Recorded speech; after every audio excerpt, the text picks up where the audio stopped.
Imagine being at the 2025 Grammy Awards, looking at a giant screen during a commercial break, and suddenly a figure in white appears in a frenzied dance, followed by another version of herself, dressed in blood red, as if it were a duel between angels and demons. The audience falls silent. No one expected it. Lady Gaga had just released Abracadabra without warning, and that 3-minute performance would change everything. But what you didn't know is that this song almost never existed, and the story behind it is much darker and more powerful than any spell you've ever seen. Today, I'm going to tell you the secret that transformed the chaos of Stefani Germanotta's life into the most dangerous magic of Lady Gaga's career. Get ready to discover the truth behind Abracadabra. It was 2024. Lady Gaga was lost. Not the artist you know, but Stefani, the real woman behind all that persona. After years exploring jazz with Tony Bennett, acting as Ali in A Star Is Born, she felt fragmented, divided between multiple versions of herself. The concept of multiple Gagas existing at the same time, that dichotomy between the stage persona and the Italian girl from New York called Stefani Germanotta, was consuming her mind. Michael Polanski, her fiancé, would see her every night looking out the window of their New York apartment, lost in thought. She would whisper to him, "I don't know who I am anymore, Michael. There are so many versions of me. Which one is real?" He would hold her hand and say, "All of them are you, Steph, and that's what makes you magical." But Stefani couldn't see any magic at all.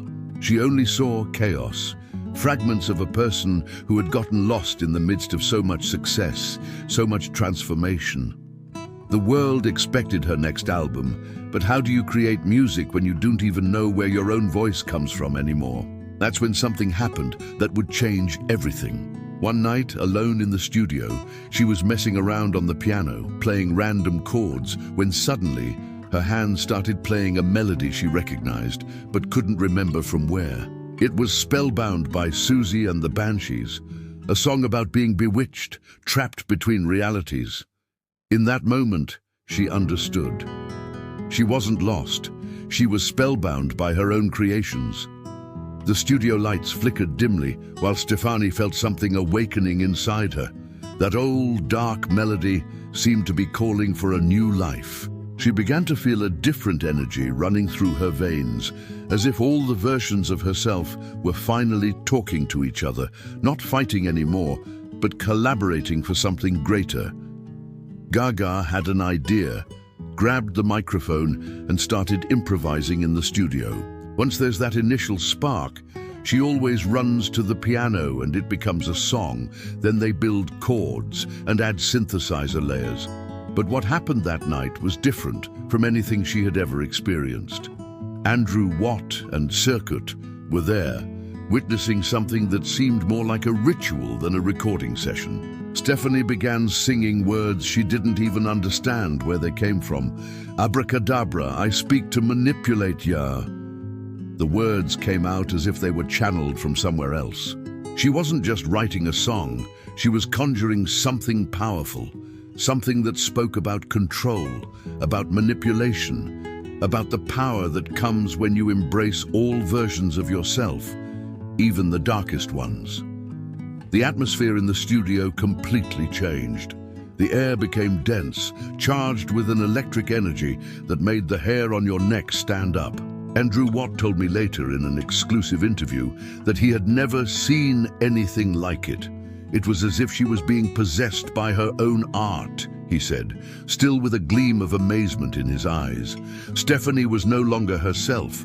It was as if all her personas were there, singing in unison. For 3 straight hours they worked on that song. Stefani wouldn't stop. She was in a trance. Her hands danced across the keyboard as if they had a life of their own, finding chords she didn't even know she knew.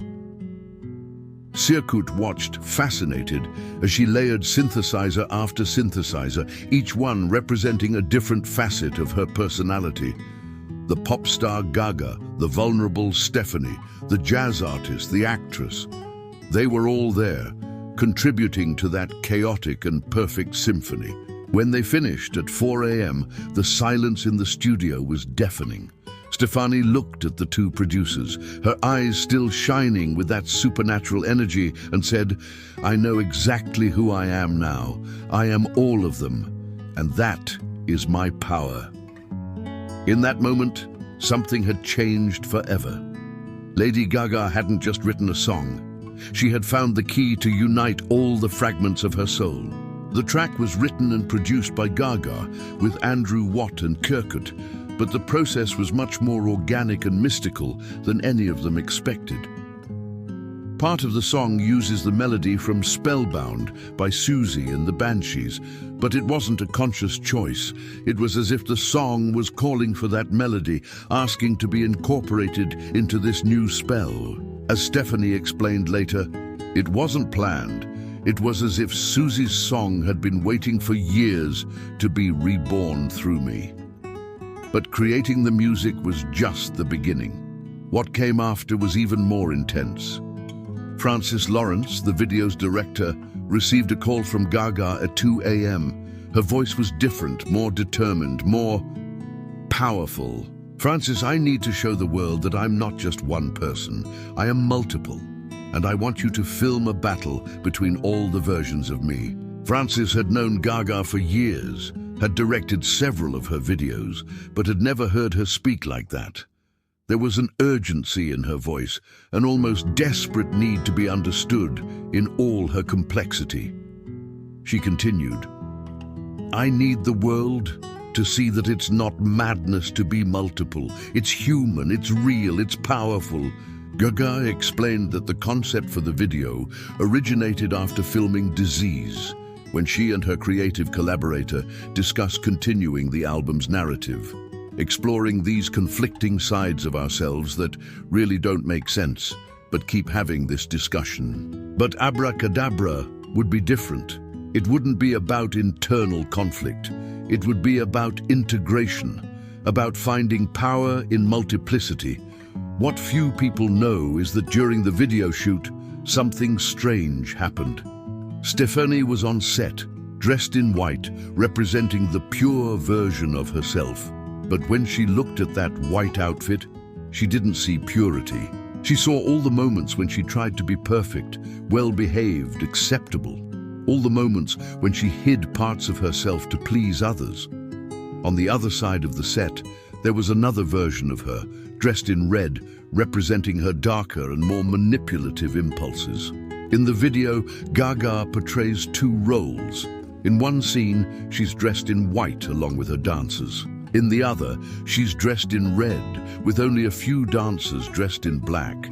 The red represents the dark side, but also passion, strength, the part of her that refuses to be tamed. During one of the most intense takes, the camera captured something that wasn't in the script. The two versions of Gaga, the white one and the red one, met in the center of the stage. For a few seconds, that seemed eternal.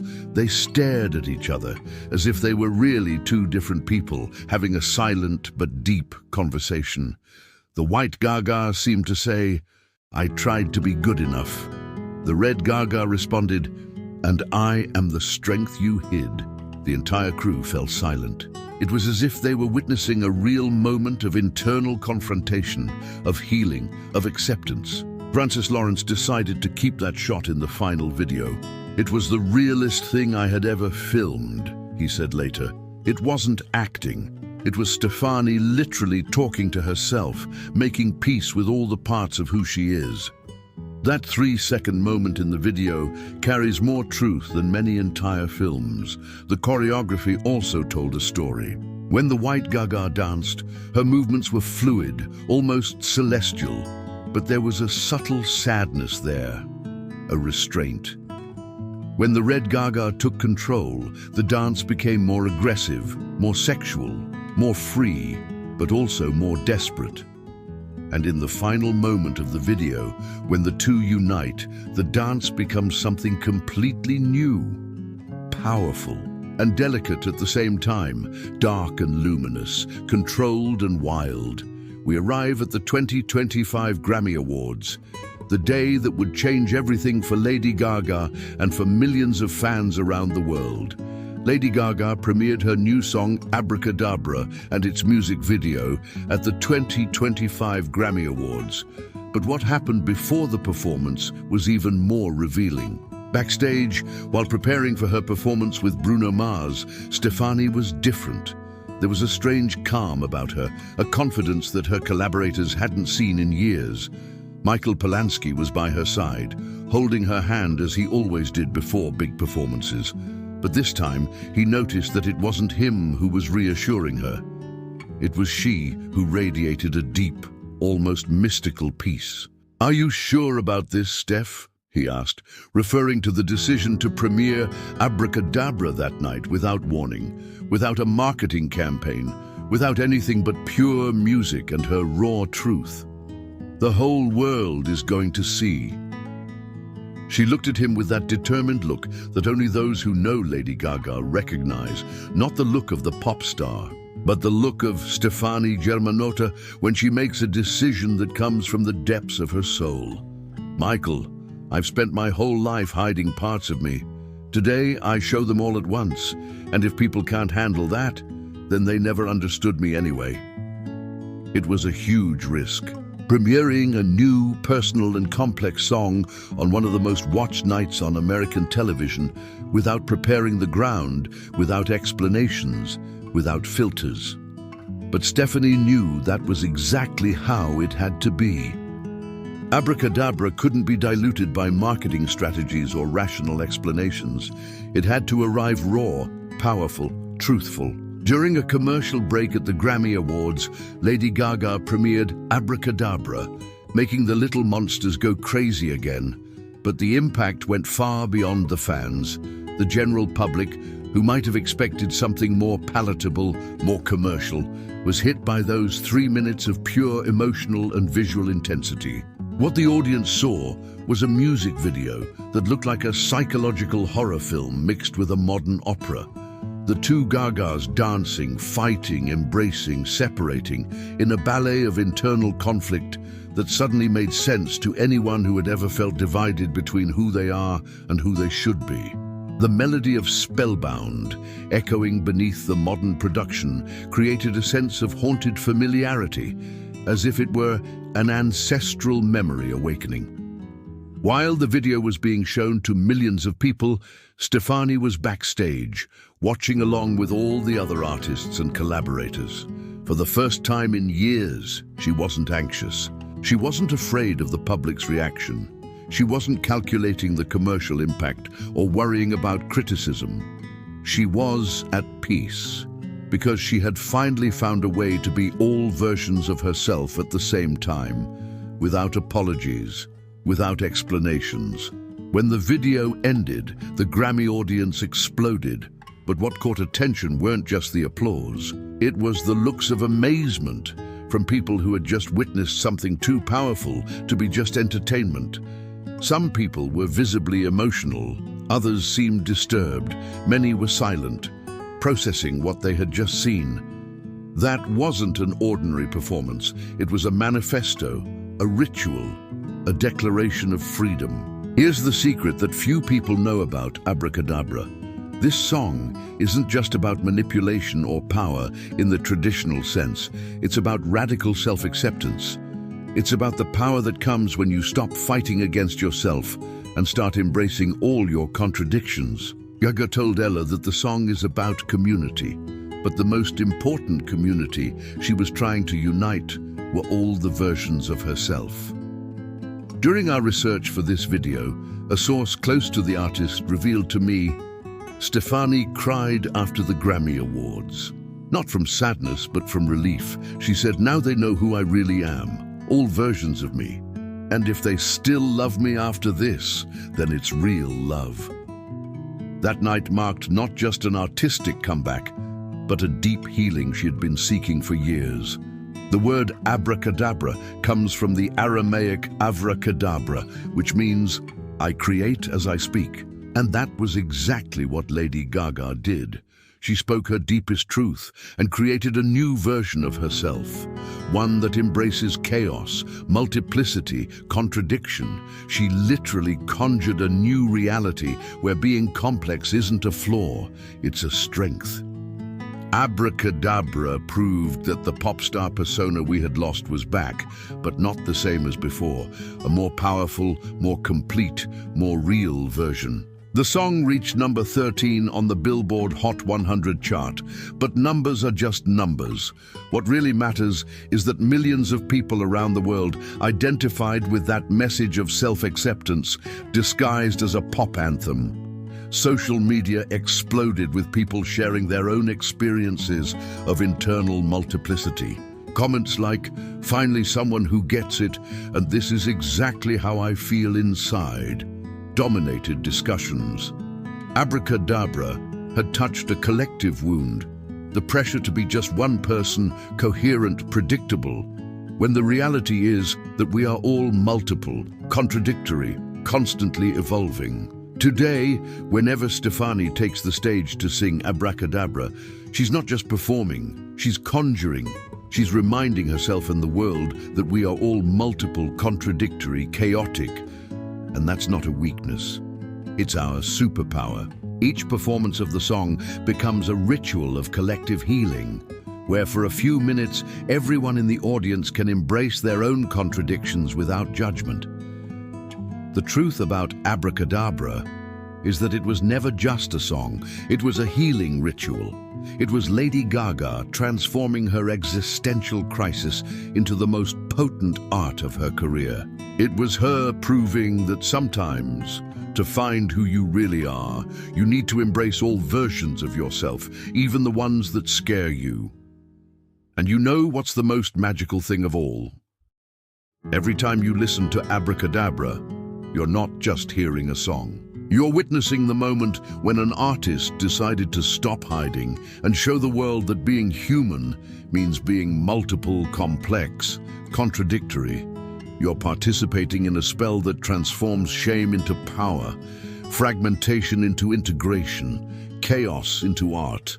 Lady Gaga didn't just come back, she evolved. And Abracadabra is proof that true magic isn't about being perfect. It's about being complete, with all your versions, all your faces, all your chaos.